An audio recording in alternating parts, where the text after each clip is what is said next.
Custo de vida, emprego e desemprego, cesta básica, tarifas públicas, salário mínimo. Agora, na Brasil Atual, a análise do DIEESE. Fausto Augusto Junior, diretor técnico do DIEESE. Olá, Fausto, bom dia. Olá, bom dia, Marilu, bom dia. Bom, Fausto, vamos falar sobre o impacto da pandemia do coronavírus no mundo do trabalho.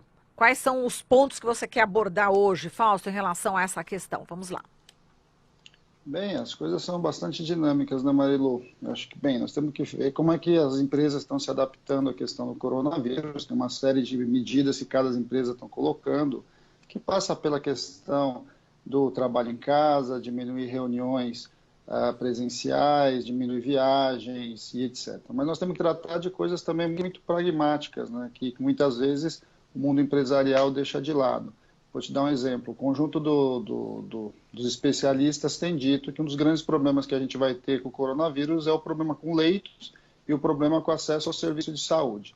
Se todo mundo ficar doente ou se todo mundo achar que está doente e for para o posto de saúde ou para o pronto-socorro, as estruturas não vão comportar. Então está se indicando que se você está com sintoma leve, etc., que você tem que ficar em casa, que você tem que se tratar em casa e etc. Muito bem. Normalmente, quando um trabalhador falta ao trabalho por uma questão de doença, ele precisa ir ao serviço médico, pegar ali um atestado e provar que ele estava doente, que não podia trabalhar. Se ele não faz isso, ele tem um desconto do seu dia. Isso acho que é uma questão normal em quase todas as organizações. Muito bem, não vai dar para você lidar com essa lógica de atestado, você vai ter que liberar essas questões de maneira mais efetiva. As pessoas que não se sentirem bem, fiquem em casa, não vão para o trabalho e não terão seu dia descontado. Isso é só um exemplo de coisa muito simples, mas que precisa ser resolvida. Agora, nós temos que suportar o desempregado, nós temos que suportar a gestante, ou seja, nós temos que melhorar a questão do retorno da gestante. Então, são medidas que são passíveis de serem feitas e são fundamentais que a gente pense. Ontem, o governo começou um conjunto de medidas para tentar lidar com a questão do coronavírus, em relação à questão econômica e de saúde pública. Então, por exemplo, ele está antecipando a primeira parcela do 13º agora para abril, ele está atrasando a tal prova de vida dos aposentados, né, por mais 120 dias, ou seja, as pessoas não vão precisar ir lá provar que estão vivas para continuar, e está mexendo na questão aduaneira, ou seja, ele está desenrolando os produtos importados da área médica, que é fundamental nesse momento. Agora, isso é muito, muito incipiente. Nós precisamos de ações um pouco mais concretas em relação ao governo. Ele precisa colocar um conjunto de outras medidas, tanto para suportar a questão epidemiológica e sanitária, e, do outro lado, a questão econômica, porque também nós caminhamos rapidamente para uma recessão se nada for feito. O governo tem apresentado a ideia de que a gente tem que fazer reformas. Bem, isso não é exatamente assim. É mais ou menos como se a gente tivesse uma enchente e a gente achasse que vai fazer a reforma da nossa casa na enchente. A gente não faz reforma em hora de emergência. Emergência, a gente lida com questões emergenciais. As reformas têm que ficar para um outro momento em que a sociedade vai ter mais tranquilidade, vai ter mais paciência, vai ter mais oportunidade de discutir como é que vai o futuro do país. Nesse momento, nós temos que discutir medidas emergenciais.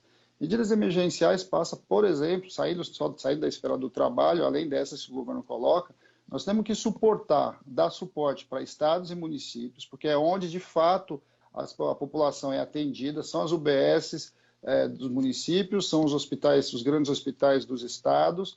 Então, eles precisam ter suporte financeiro para que eles possam ampliar e manter o atendimento. É fundamental. Uma boa parte dos municípios e dos estados está asfixiada com relação à EC 95, a PEC do teto. Tem que olhar para isso, você tem que liberar recursos para estados e municípios, isso é urgente. Você precisa investir em obras, você precisa botar a economia para funcionar. Mas qual obras? Né? Afinal de contas, nós temos muitas obras, sim, mas nós temos muitos hospitais e muitos aparelhos hospitalares em construção ou em vias de montagem, em vários lugares do país. Então, é fundamental que você libere recursos para estados e municípios por vários mecanismos, inclusive se utilizando do BNDES, para que você antecipe a abertura desses leitos hospitalares. É fundamental que isso se faça. Se a China montou um hospital em 10 dias, nós temos vários hospitais sendo construídos que é possível você colocar em operação, mas isso tem que ter prioridade, tem que ter liberação de recursos e tem que envolver governadores, prefeitos e o governo federal. Exato. Nós temos que dar suporte para quem está doente, das diversas formas. No Brasil, nós temos uma tradição, até por conta da nossa construção de direitos, que a gente só dá suporte financeiro ou auxílio-doença para quem contribui para a Previdência. Bem, neste momento, não dá para pensar nisso. Você tem que ampliar o programa Bolsa Família e você tem que viabilizar que aquelas pessoas que estão doentes, por vários motivos, que vão ter que ficar em casa, então não vão poder trabalhar no Uber, não vão poder vender bala no trânsito, não vão poder, enfim, elas vão ter que manter minimamente uma condição de suporte de vida. E essa condição de suporte de vida passa necessariamente por você garantir alguma renda para essas pessoas. A gente está vendo uma diferença fundamental no número de mortes entre os países do Oriente, ali principalmente Japão, Coreia e etc., que vem com medidas muito fortes do ponto de vista coletivo, e países com muita dificuldade, como o Irã e como a Itália. Bem, tem coisas muito objetivas e tem diferenciações óbvias, inclusive de população, mas tem também em relação à postura de como que você vai lidar com essas situações. Eu vou te dar um exemplo muito simples. Um trabalhador de Uber, ele acorda de manhã, não se sente bem, mas ele tem que pagar a diária do seu carro. Bem, se ele tem que pagar a diária do seu carro, mesmo ele não se sentindo bem, ele vai pegar o seu carro, vai pegar o seu Uber e vai trabalhar. Bem, nesse dia que ele trabalha, se passar 10, 12 pessoas pelo carro dele, ele já infectou 10, 12 pessoas. Ou seja, você tem que criar condições para que esse trabalhador possa ficar em casa durante o período e que ele tenha alguma garantia de renda que o permita que ele possa lidar com as suas questões. Outra questão é a discussão com os bancos.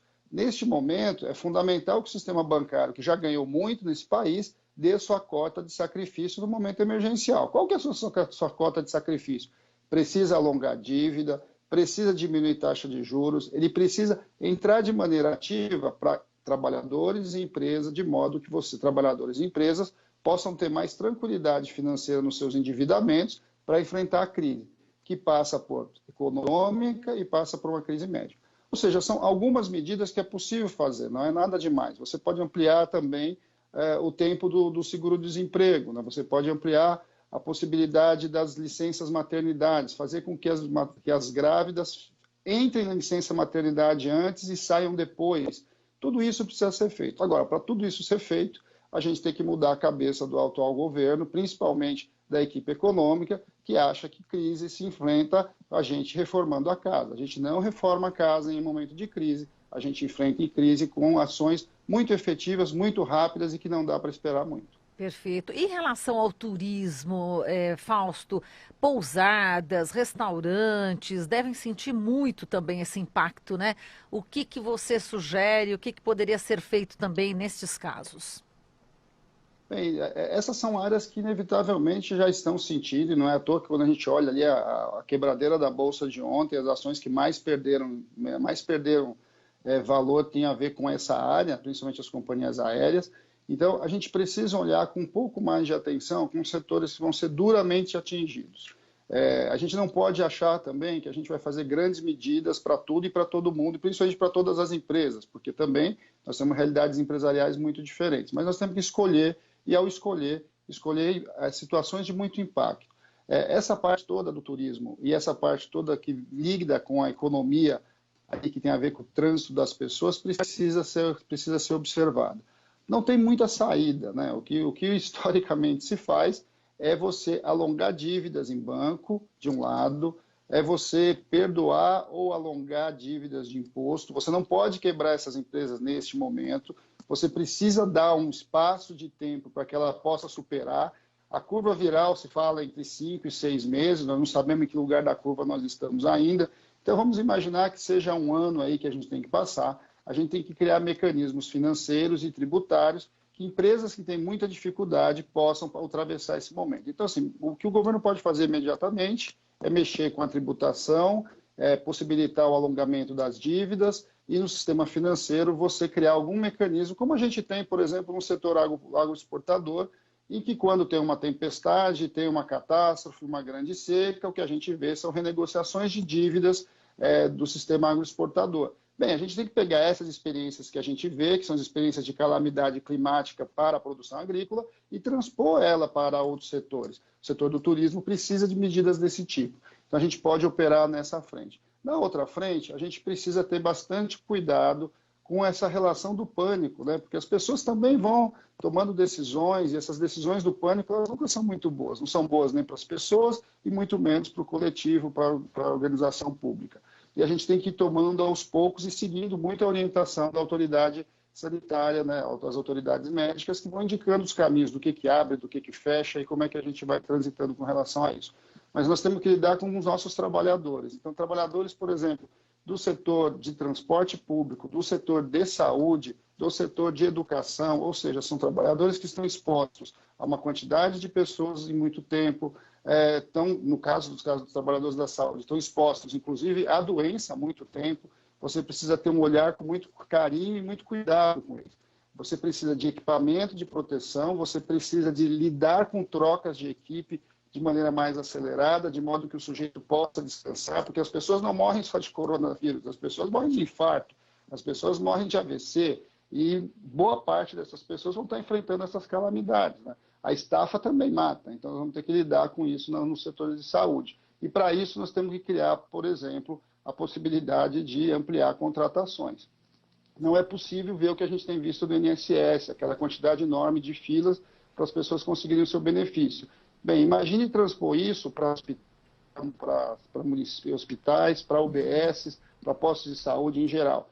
Você precisa dar suporte. A gente já tem hoje uma quantidade de profissionais de saúde menor do que deveria e é preciso recompor isso rapidamente. Com a lei de responsabilidade fiscal, os limites impostos pelo governo, você não vai ter isso. Você precisa criar mecanismos hoje, cabe ao Congresso Nacional liberar estados e municípios para contratação de pessoal da área de saúde, contratos emergenciais, etc., que possibilite essas questões. Então, nós temos setores muito diferentes que serão atingidos de maneira muito diferente. Mas há possibilidade, há mecanismos, há recursos. Agora, é o momento de prioridade. Você tem que priorizar recursos, priorizar ações, priorizar o foco em que o governo, o foco em que a sociedade vai se colocar força nesse momento. Bom, Fausto, sabe que dá vontade de mandar esse seu vídeo para o ministro Paulo Guedes, da Economia, né? Com tantas sugestões tão pertinentes e urgentes, né? Que você acabou de falar. A gente agradece aqui a sua participação, viu, Fausto? Até mais. Nós estamos aqui até mais. Até a próxima. Até a próxima. Falamos aqui com o Fausto Augusto Junior, diretor técnico do DIEESE.